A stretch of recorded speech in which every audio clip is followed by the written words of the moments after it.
Thank you to our sponsor, Pro Wrestling Tees, for sponsoring this episode of the Wrestle podcast.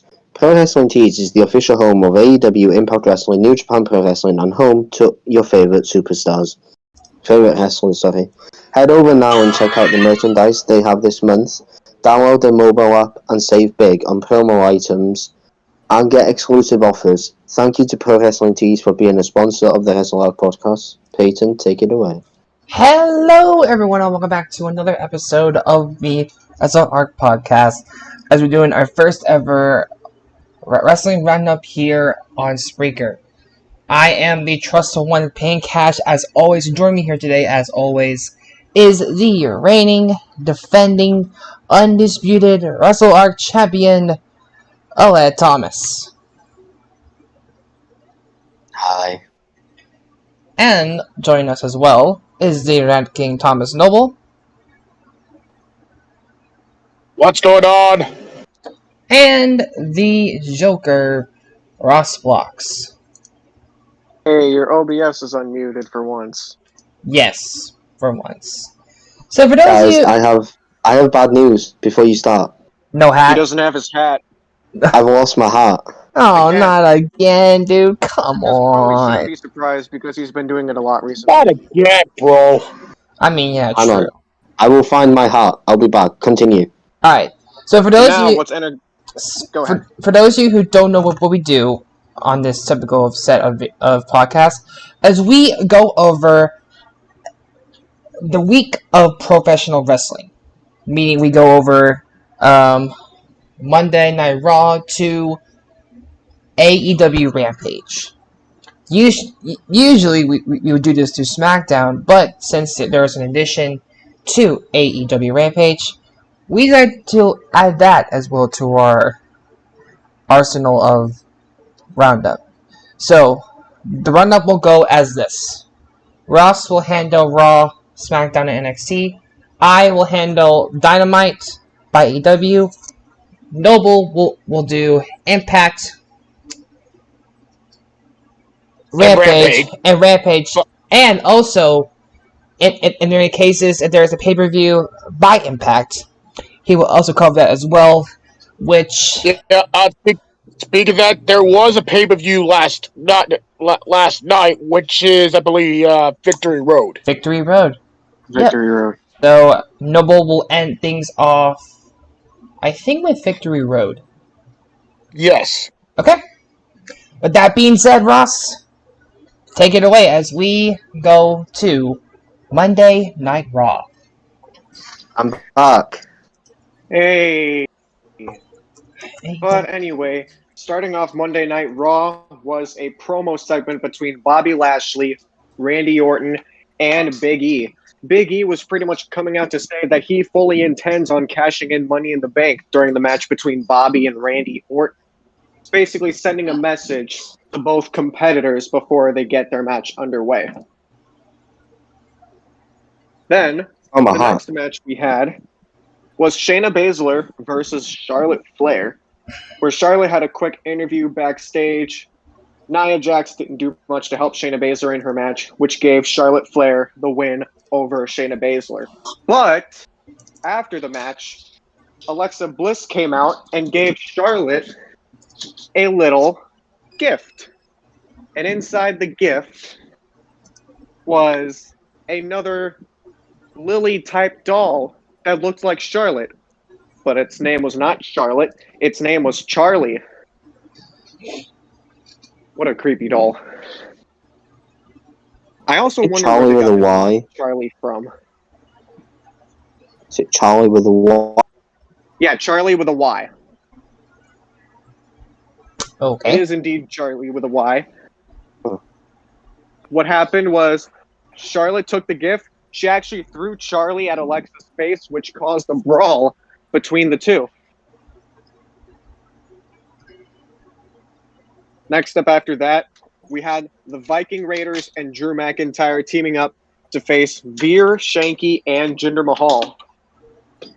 After the match, it would end in a bit of quick fashion, which Drew McIntyre would nail the Claymore, and he would get the win for himself and the Viking Raiders. Pretty short match. They're not going to go anywhere with Jinder Mahal. No. Jinder Mahal, no one likes Jinder Mahal. Whoa. Well, not most people. There we go. Next up, we had Damian Priest defend the United States Championship against Jeff Hardy. I thought this was a pretty entertaining match. It was. Jeff Hardy looked really good. Yeah. Sheamus also came out to by for commentary, which I thought was pretty cool. After several matches, it would end with Damian Priest hitting the Reckoning, and he would retain his United States Championship. But afterwards, Sheamus would attack Damian Priest and Jeff Hardy. I don't know why he would attack Jeff Hardy. Little bastard, I guess. Little a-hole. But after that, we had Nikki ASH versus Tamina. That match came up backstage. And after that, Tamina pretty much wrecked Nikki ASH, which then led to Rhea and Natalya squaring off. After that, Rhea would actually make Natalya tap out to a submission move. Tamina would beat Nikki ASH, and Rhea Ripley would defeat Natalya. The next thing we had was an 8-man tag team match. New Day would team up with Mustafa Ali and Mansoor to face Mace, T-Bar, Omos, and AJ Styles. I believe after that, Omos would deliver the two-handed chokeslam to Ali, and he would get the pinfall victory for himself, Styles, Mace, and T-Bar. Next up after that, we had Doudrop versus Eva Marie, where Eva Marie actually wrestled in the match. Wow. About time. Thomas, you can finally say if she's a bad wrestler or not. Thomas can finally say that she's a bad wrestler if he wants to. Is she a bad wrestler now after she actually wrestled in the match? Is she a bad wrestler, Thomas? She's still a bad wrestler. Okay. Of course. I mean, so are all of us, so, she's not the only one. What could we do when we go up against Eva Marie? I think Eva Marie would beat all of us up. Thomas, don't even go as far to say that you would destroy her. Just carry on before this gets weird. Carry on. No. Doudrop would get the victory over. Doudrop would get the victory over Eva Marie. But then it's main event time. Bobby Lashley defending the WWE Championship against Randy Orton. Randy Orton would hit an RKO on Bobby Lashley, but got distracted by MVP, which would lead to Randy Orton RKOing MVP. And apparently, this was said that when that happened, MVP got a broken rib or something when he got RKO. Yep, that's true. That's funny. But when Randy Orton got back in the ring, he got met by a spear from Bobby. Bobby would retain his title. Yay. But after the match, Bobby would continue to destroy Randy Orton, and he put him through an announce table. Now, Aled, I suggest you cover your ears for this. I suggest you just not say it. Go for it. I'm going to have to. Go for it. As Bobby Lashley's getting back in the ring, out comes Mr. Money in the Bank, Big E, and he cashes in his Money in the Bank contract on Bobby Lashley. What I find strange is that as he was cashing in, Raw went to a commercial break during the cash-in. Is that the first time that's happened, or am I wrong there? I believe it has happened the first time, so... But as we got back from commercial break, Big E slapped Bobby. The bell rang. Big E went to the knee that was already injured on Bobby. He went for the big ending. Bobby landed on his feet, delivered a spear, went for the cover, but Big E kicked out. Bobby would look for the Dominator, but Big E escapes that. Big E would lift Bobby up and hit the big ending. And after that, we have a new WWE champion, and his name is Big E. And that's how we close Monday Night Raw. Worst booking decision ever. Moving on to NXT 2.0. No, I was actually about to say why Big E doesn't deserve to win the WWE. WWE Championship Part 2. NXT 2.0. Go. No. We're not. Peyton, We are not. Just do it. The podcast already happened. We're going to move on to NXT 2.0. Yes, Come just do on. it. Dang it. Moving on to NXT 2.0. Starting off the show was actually a huge surprise because we got a new talent whose name is Braun Breaker. And if you guys don't know who he is actually, I believe, the son of Rick Steiner. Am I right? Yes. Correct. Believe so. Yes. Scott Steiner is his uncle. Yep, Scott Steiner is his uncle. He made his debut match against LA Knight.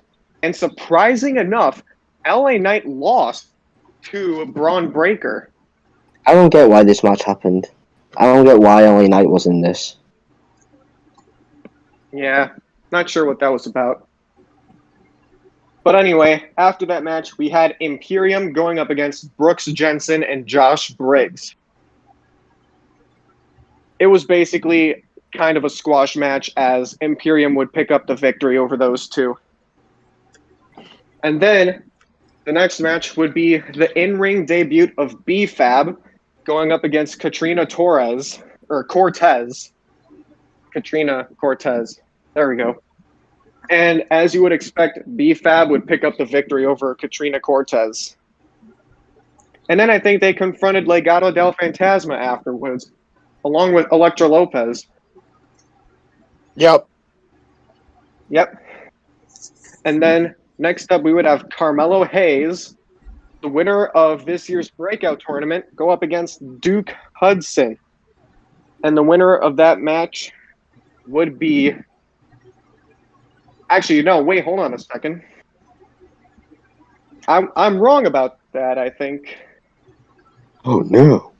I was wrong. It wasn't a match. Carmelo Hayes was actually talking about how he won the breakout tournament and which champion he's going to choose. He had a friend of his next to him named Trick. And as they were leaving, Duke Hudson interrupted them, which got them both mad. And Carmelo Hayes and Trick both attacked Duke Hudson. I believe this was a heel turn for Carmelo Hayes. I'm pretty sure it is. Yeah, don't I think so. Mm-mm. I do.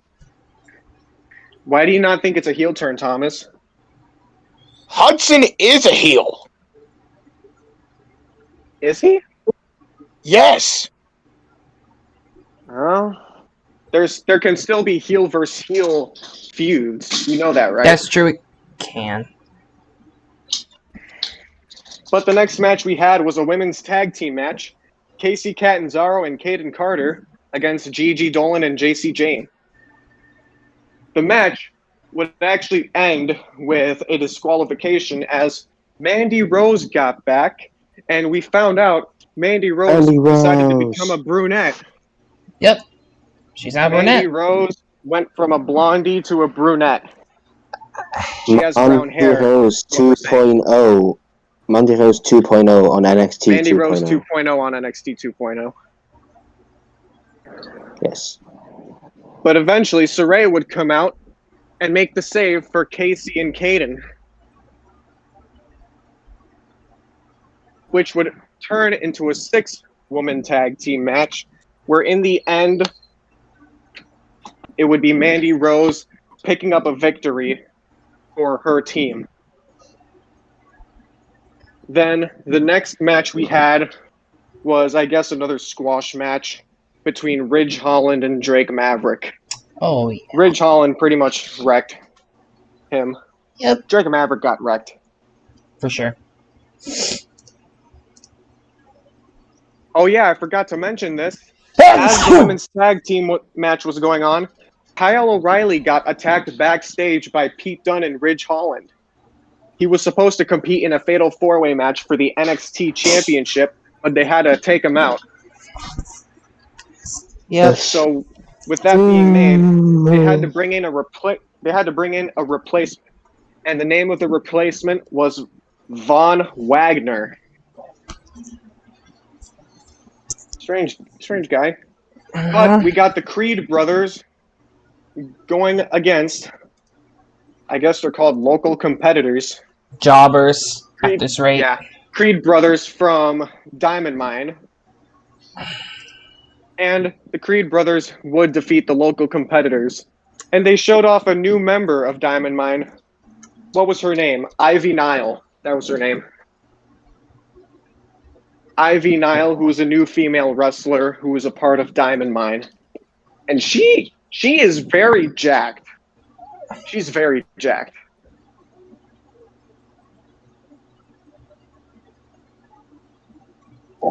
Yes.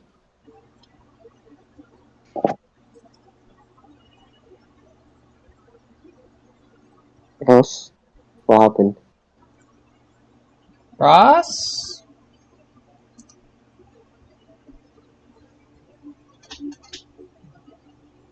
Hello?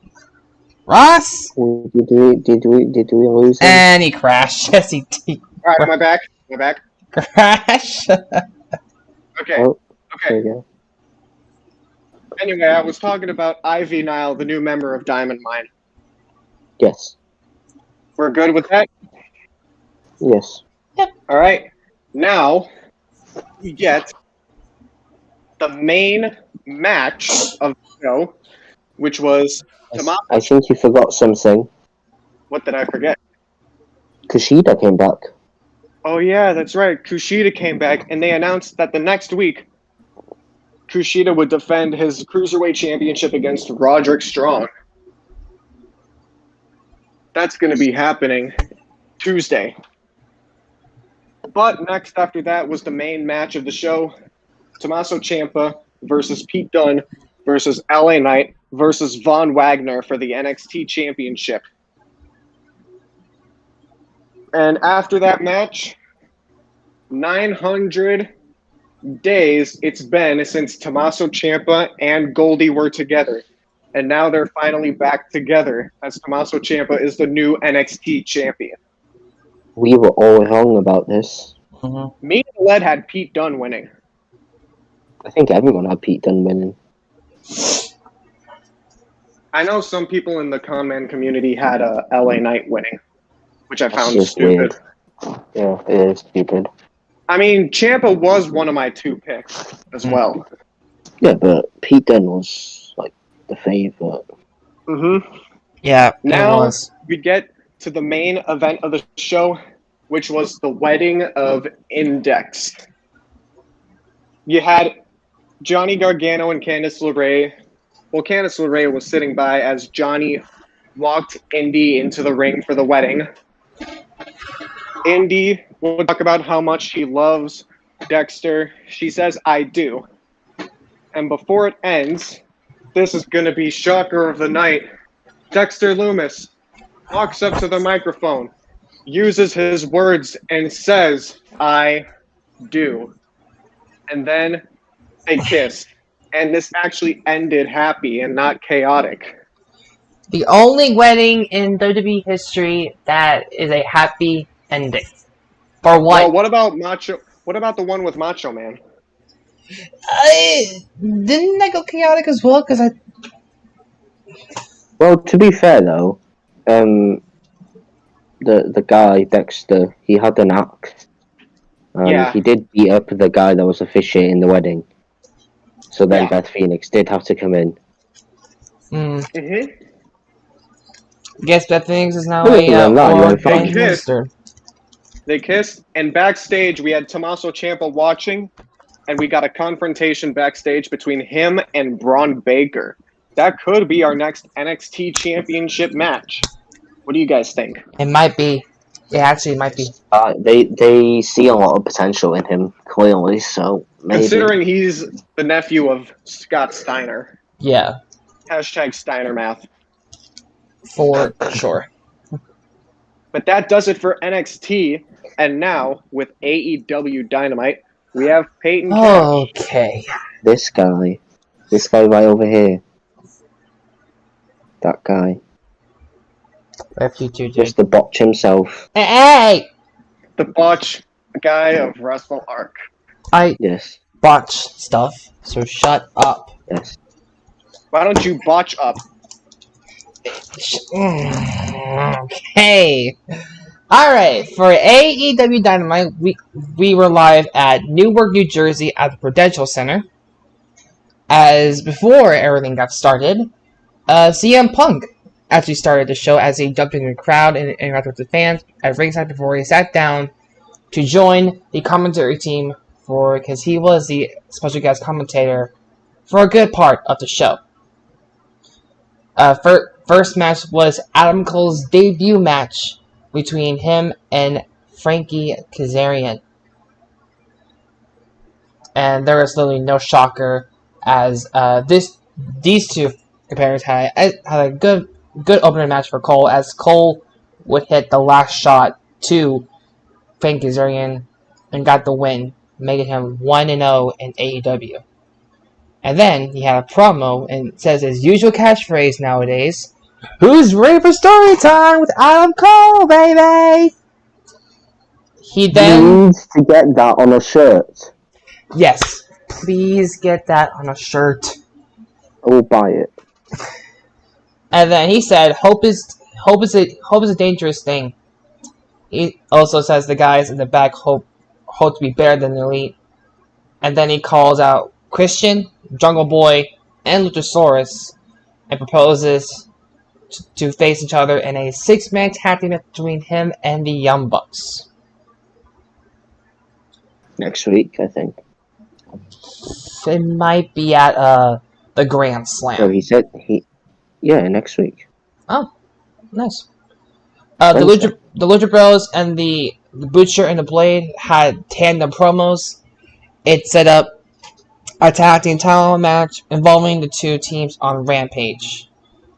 And then we had ourselves Sammy Guevara and Fuego del Sol. Del Sol had a new card and offered that card for a match for the TNT title this Friday on Rampage, which Noble will explain later on. Next up, we had ourselves MJF coming out to the ring to a cacophony of boos. I think it's how you. MJF.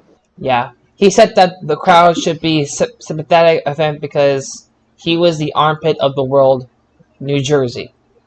He then compared some local celebs as said they sucked like the local girls. Jesus Christ.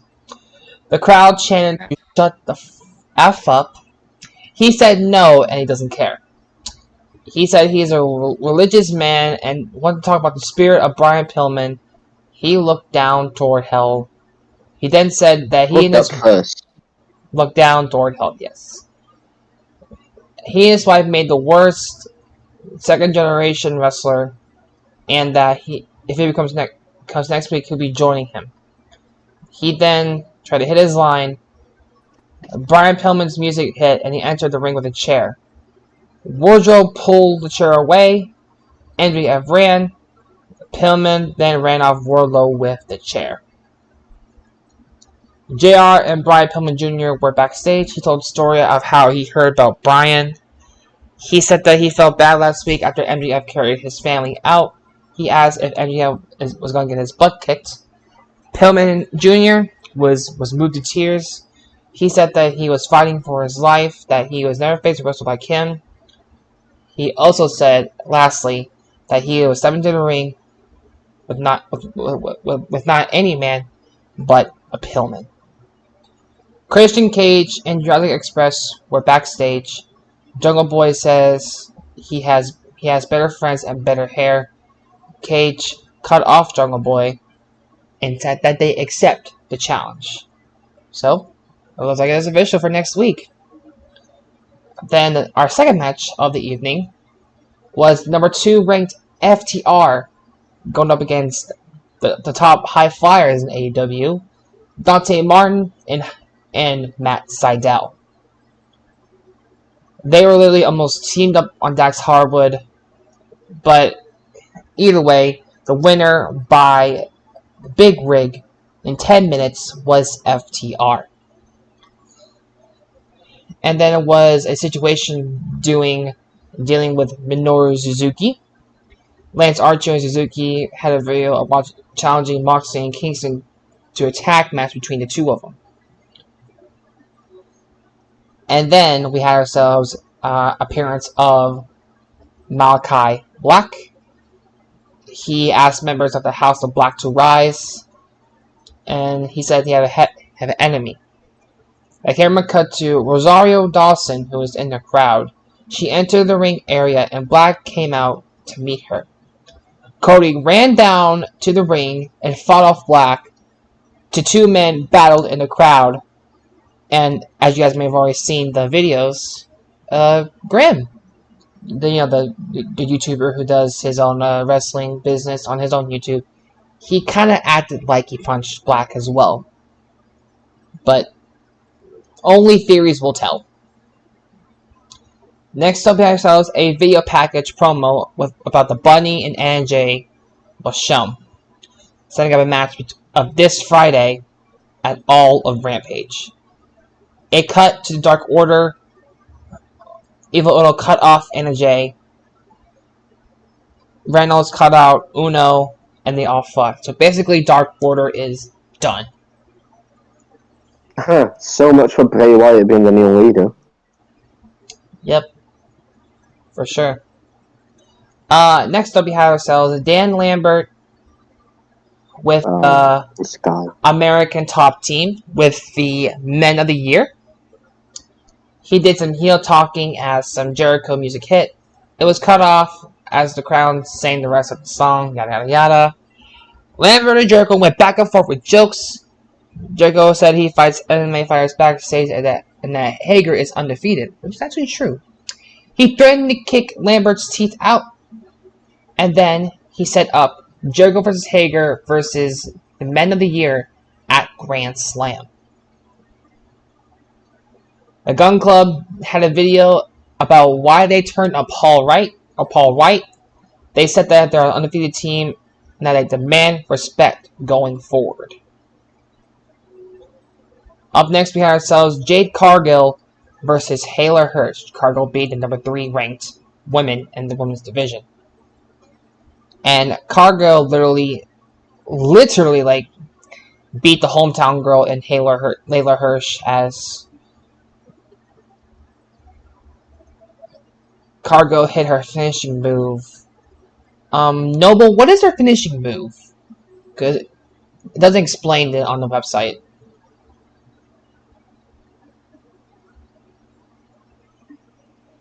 Noble? We can't hear you. Oh, can't hear me. Okay, sorry, I turned off my mic. I was trying to say, I don't know her finisher move was named, but I'll try to look further. Alright, as I read on, please let me know, okay? Alright, anyways. Next up, a promo with Andrade and his assistant was shown, and it helped explain the end of this match on Rampage last week. Taz and Hook walked up to CM Punk that got in his face. Powerhouse Hobbs attacked CM Punk from behind. Then Hobbs and Hook teamed up and they took out Punk. Hook then told the announcers to leave, and they did. Hobbs slammed Punk onto the announce table, which must have been made in Japan. And then a video recap of Darby Allin and Shawn Spears' history. Going to the match was shown as we get the next match. The number 4 ranked Darby Allin going up against Shawn Spears. As Spears literally washed out Spears literally flipped them off, grabbed a white towel, and tried to wipe the face paint off of Darby. And that went to the commercial break. And the winner via coffin drop, Darby Allin. Let's see. Okay. I'm almost done. Next up we have ourselves FTR post-match. They went after Sting. Tully hit Sting with a chair, which had no effect. FTR then joined Tully to take out Sting. FTR stood over Sting. Narby after FTR hit a spiked punch over on Sting. Tully then wiped the face paint off of Sting. Brian. Jade Cargill's finisher is called Jaded. Jaded. What does it look like? Yeah. More like a pump kick, I believe. Gotcha. Thank you. Brian Danielson said that he was going after Kenny Omega, not versus the Elite. Says that he wants Kenny to be his first match on AEW Dynamite. Next we have ourselves Tony Schiavone was in the ring as he introduced Brian Danielson. He asked Danielson about Kenny Omega. Danielson asked what the crowd thought. Don Callis and Omega came out. Callis called Danielson the hippie millionaire, so that he joined Date Best Wrestling company in the world, and it was built on Kenny Omega's back. He said that Danielson came here because he thought it was his best for the wrestling fans in his mind. Callis then called him a mark for thinking like that, and Danielson cut him off and said that he was there to talk to Kenny Omega. Danielson said that he wanted to prove he was better. This is not for the belt. Callis said no and brought up come off again. He said that he came to fight the best bout machine and the god of pro wrestling. But Kenny is just a goof who lets Callis speak for him. He said he heard rumors that Kenny has lost his step. And he doesn't believe it. He's just lost his balls. He asked again, yes or no. Kenny asked if he wants to go to pro wrestling, and he said yes. The two men sat each other down, and the crowd chanted AEW as we're getting Omega versus Danielson at Grand Slam. Non-title. Non-title, non-title, that is. Which I believe Alette is happy about, because if it was for the title, he would be pissed, probably. Yeah. Why? Because you would say, what did he do to get the title shot and such? I mean, yeah, but he's going to get a title shot either way, so it really doesn't make a difference. Miro was backstage, and then he finished, and he accepted Del Sol's challenge. He said he's going to bash him and then his car. Matt Hardy said that Orange Cassidy broke his nose and has been disrespecting the wrestling industry. He said that he'll be taking his hair. And then we got ourselves, I believe, the main event of the evening. Jon Moxley and Eddie Kingston versus 2.0, aka Everrise. And the winner via a German suplex lariat for the win was Moxley and Eddie Kingston in 7 minutes. And then post-match, Suzuki walked out to the ring. As he entered, Archer took out Kingston and the four men brawled out in the crowd and the ringside area as the show ended.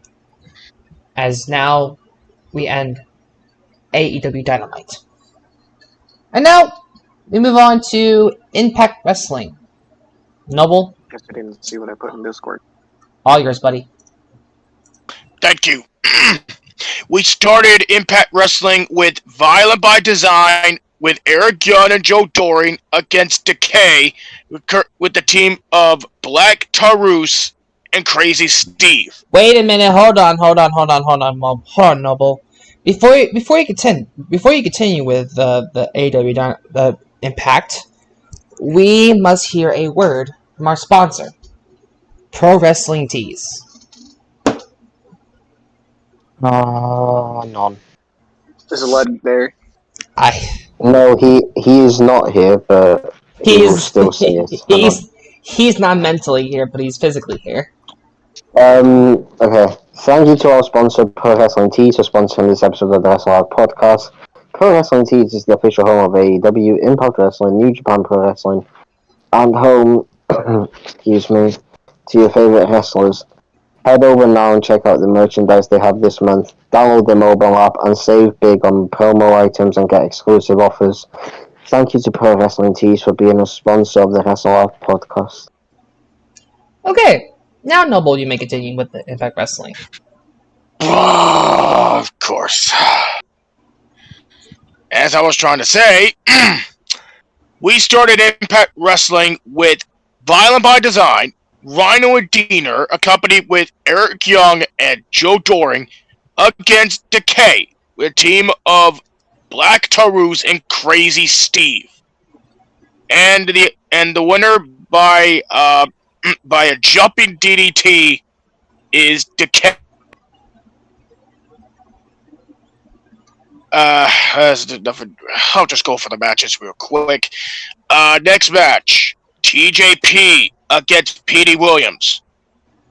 And at the end, it is with a Canadian Destroyer, Petey Williams win, and at the end of the match, Steve Macklin sends a violent message and lays out both TJP and Petey Williams. Next, it is John Skyler versus the debut of Impact Wrestling of Laredo Kid, which he's a former WWE superstar. Anyway, at the end of the match, John Skyler wins with the ultimate disrespect and rolls up Laredo Kid. 1, 2, 3. And then nobody wants to talk. I don't want to talk about this segment. That's trash as hell. All right, next match. It is Matthew Rewalt versus Trey Miguel. And at the end of the match, it is Trey Miguel hold with a submission with a modified heel hook and make Matthew Rewalt tap out. And at the end of the match, Knockouts champion Deonna Purrazzo attacks Miguel, but Mickie James makes a save. A huge roll has breakout as Mickie soars through the air, colliding with everyone on the floor, and these two knockouts are going to be on the collision course. We will see that we might see Purrazzo versus Mickie James happening, possibly Bound for Glory for the Knockouts championship.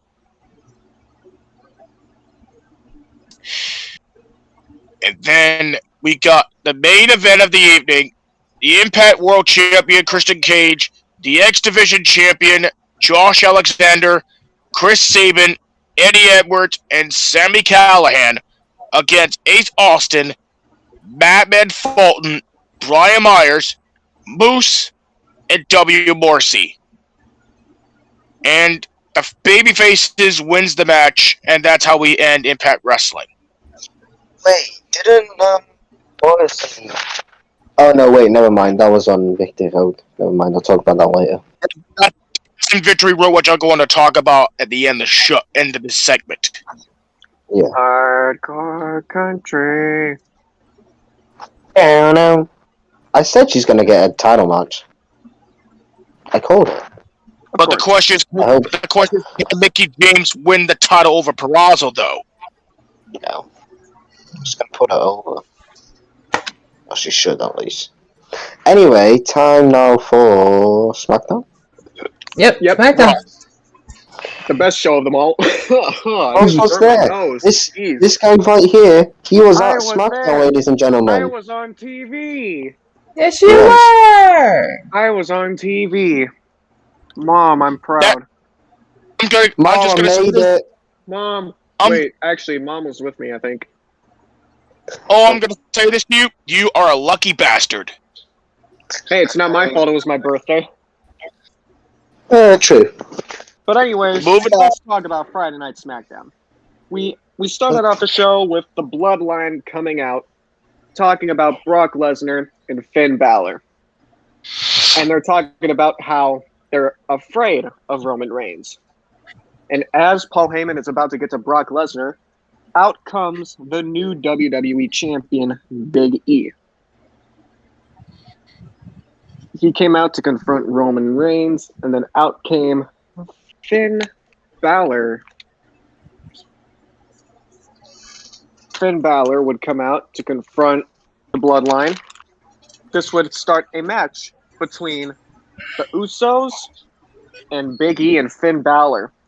And at the end of the match, Finn Balor would hit a coup de grace and Big E would hit a big ending. E and Balor would get the win over the Usos. The next match we had, Rick Boogs would go up against Robert Roode.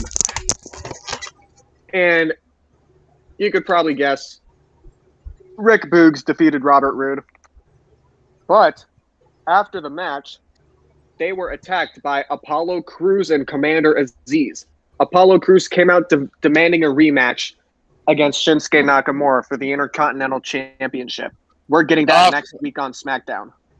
Of course, the Eagle's going to get a rematch. Of course he does. This was scheduled to happen. Kevin Owens was supposed to have a match with Happy Corbin, but as Kevin Owens was walking out to the ring, he got attacked from behind by Happy Corbin, and the match was canceled. Oh. So instead, what we got next was Seth Rollins coming out to address what happened last week. This promo was amazing. Basically, what he said was, "What the hell did you think was gonna happen?" He had no sorry for what happened. Actually, He blamed us. Yeah, he blamed us, and at one point he actually said he felt sorry for us. He said that. And he said that him and Edge should go at it one more time. One more time. Last man That's standing, gonna man. happen. Calling it.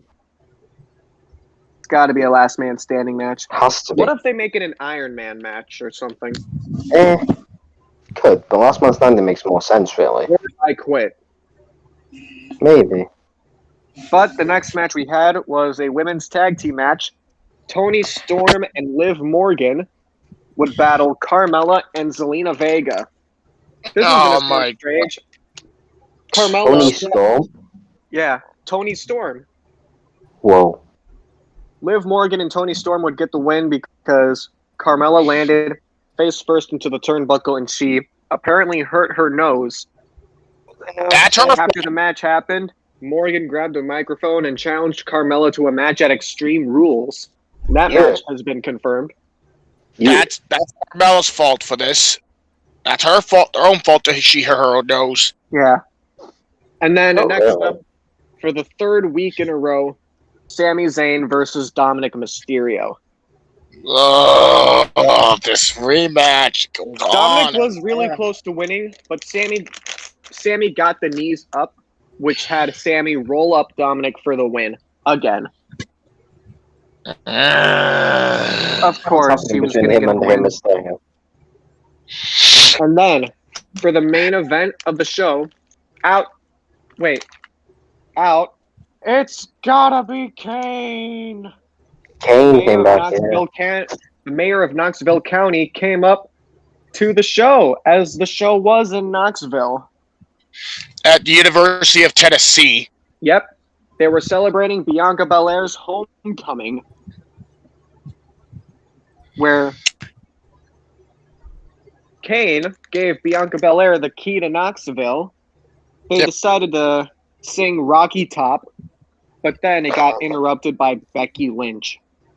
She said she wanted to come out to give Bianca a handshake. They shook, and as Becky was about to leave, Bianca didn't let go. She went to go for a KOD, but Becky Lynch countered into a manhandle slam, and we leave with Bianca Belair laid out in the center of the ring, and that ends Friday Night SmackDown. Well, there's a... Can I just say something quickly? The AEW match that was announced between Adam Cole, Young Bucks, and the other people, that is not happening on Wednesday, by the way. Was it canceled? No, it's happening on Friday. Oh, okay. But now, to cover AEW Rampage, we got Thomas Noble. Yeah, but first, the fact here, Bianca used to be competing in track and field at the University of Tennessee. That's all I'm going to say about this. Also, Becky's hair was weird. Yeah. Really weird. Reminded me of Dewdrop. But anyway, AEW Rampage. Thomas, you're up. Okay, hold on for a second. Here we go. Okay, we begin Rampage with the AEW Tag Team Championship match as the Lucha Brothers defend the titles against the Butcher and the Blade. And at the end of the match, to retain the AEW World Tag Team Championships, the Lucha Brothers. But after the match, the entire Hardy family office attack the Lucha Brothers until Santana and Ortiz saved the Lucha Brothers from the beatdown for the entire HFO stable to the end of the segment. Next match, the Bunny against Anna Jay. And with that said, and Anna Jay make her AEW return with a win over the Bunny, but apparently after the match, Penelope Ford used a pair of breast knucks to knock out Ty Conti and Anna Jay down the ground. And your main event of the evening, Miro versus Fuego del Sol for the TNT Championship. And at the end, of the match, Miro retained the championship, and surprisingly, he does not want the car. So instead, he will put the car keys in Fuego's mouth and lock him with the submission, and to add insult to injury. And then to make the save is Sammy Guevara, and send the crowd home happy.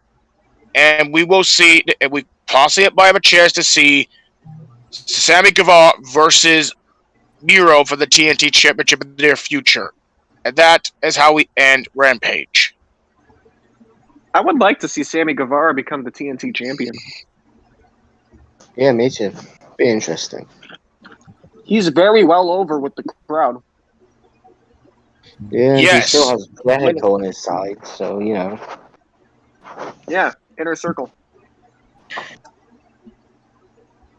But then, we got that pay-per-view from Impact Wrestling. Victory Road. Victory Road. There are 10 matches on the card, so I'm going to read the matches quick. First match.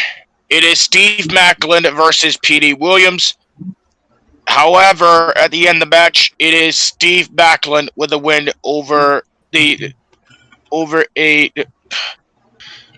what's the finisher called? The Demolition Kick, I believe. Oh, wait. Oh, shoot. I forgot it is Maclin versus TJP versus P.D. Williams. I thought it was the singles match, but god damn it, I'm stupid. The end of the match. Maclin pins TJP for the 1-2-3. Next, Black Taurus, John Skyler, Jake Something, Laredo Kid, and Trey Miguel face each other in a fatal 5-way match. However, at the end of the match, the very first win in his Impact in Impact Wrestling for Laredo Kid.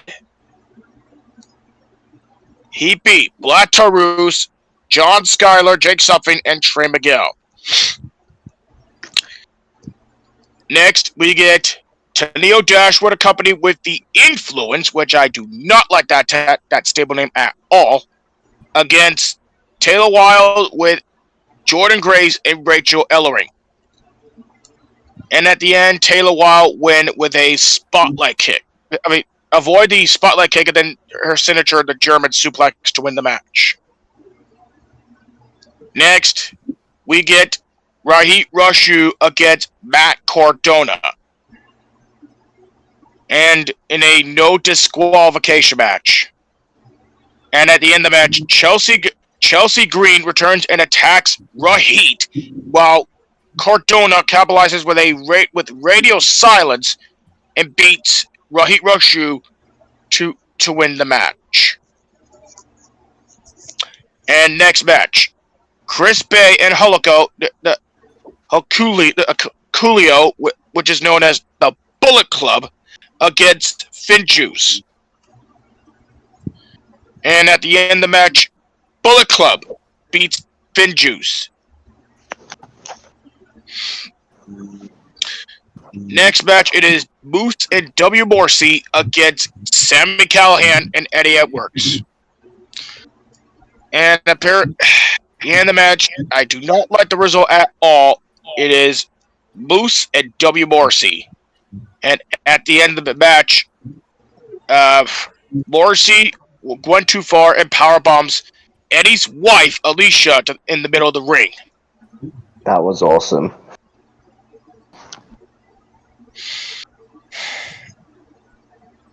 What an idiot he is. Anyway. Anyway. The Knockout Tag Team Championships are on the line. Decay against Tasha Steelz and Savannah Evans.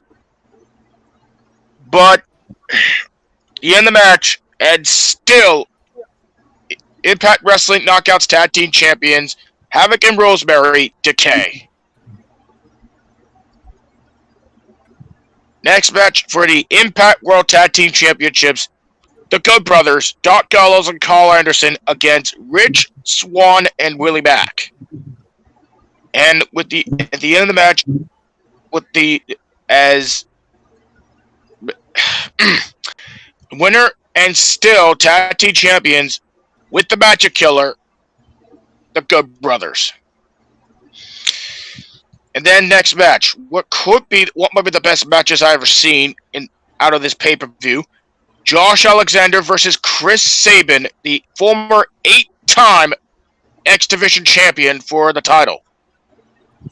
This match just went back and forth until Alexander comes up with the C4 spike, pins Sabin, and still the X Division champion. And now, the main event of the evening, Christian Cage versus Ace Austin for the Impact World Championship. At the end of the match, with the kill switch, Christian and still Impact World Champion. But the pay-per-view is not over when Alexander confronts the Impact World Champion and reveals he'll be utilizing Option C, which is he will be relinquish the X Division Championship, and he will go after Christian Cage for the Impact World Championship at Bound for Glory. And that's how we end Victory Road. You know, when people used to do Option C when it first came around and it was in TNA, Option C was actually never used at Bound for Glory. It was normally used at Destination X. But Option C, I love Option C. I love Austin Aries for making Option C a thing. Yeah. Option C would have happened without Austin Aries. Yeah. Austin Aries did good. Austin Aries is the X Division, even though he's not there. Yeah, I know. Anyway. I guess that does it. That's everything. Man, it felt good to do a roundup after so long. What do you think? Well, guess what? There's not going to be one next week because a week today is Extreme Rules. Oh yeah, Extreme Rules. Yeah, we got Extreme Rules. Extreme Rules is next week. Yay! We're going to be up very late, and that means Aled's going to We have predictions. Yay! Yep. But I'm not going to be up. I'm not going to be up. Anyways, before knows Vega's going to be at the predictions.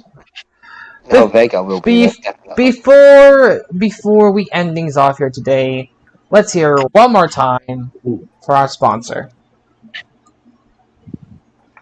Thank you to our sponsor, ProWrestlingTees, for sponsoring this episode of the Wrestle Arc podcast. ProWrestlingTees is the official home of AEW, Impact Wrestling, New Japan Pro Wrestling, and home to your favourite wrestlers. Head over now and check out the merchandise they have this month, download their mobile app, and save big on promo items and get exclusive offers. Thank you to ProWrestlingTees for being a sponsor of the Wrestle Arc podcast. That's right, ProWrestlingTees. Everything that you need to know about ProWrestlingTees, the website is linked down below in the description down below. For everyone who's watching via YouTube, hey guys, start watching. Make sure when you leave, you like, comment down below, subscribe to the channel. As always, if you're brand new, ring that bell notification button, bell to make sure you don't miss a single video from us. And hopefully, we'll be live Thursday with the regular podcast. We should have Radio if he's not busy, because he will be back. Yes, Rayo will be back, I believe, Tuesday. Since he's back on Tuesday. Yeah, because he went to our Radio Music Fest. Yep. Lucky him. Yeah, lucky him going to that. We wish him safe travels back home to New York, and hope you guys hope you do enjoy. But until then, we will see you. We're doing predictions on Saturday, right? I believe we're doing next Saturday. Yeah, so next Saturday we were doing predictions for Extreme Rules to see if the lead can retain his championship. You mean this Saturday? This Saturday now. Yes, this Saturday. Yeah. But until then, everyone, for Led, Noble, and Ross, this has been Pancast saying, always best of night. We'll see you next time on the Wrestle Arc podcast. Wrestle Arc out. Peace.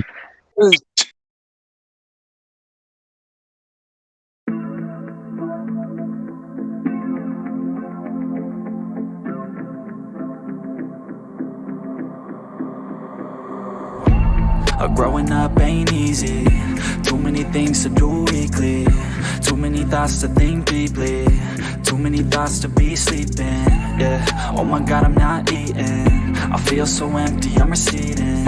And all of my friends are misleading. All of these posts and the lives they're leading. Yeah, oh, no way, I ain't gonna stand for this today. I'ma keep my head down, I'm okay.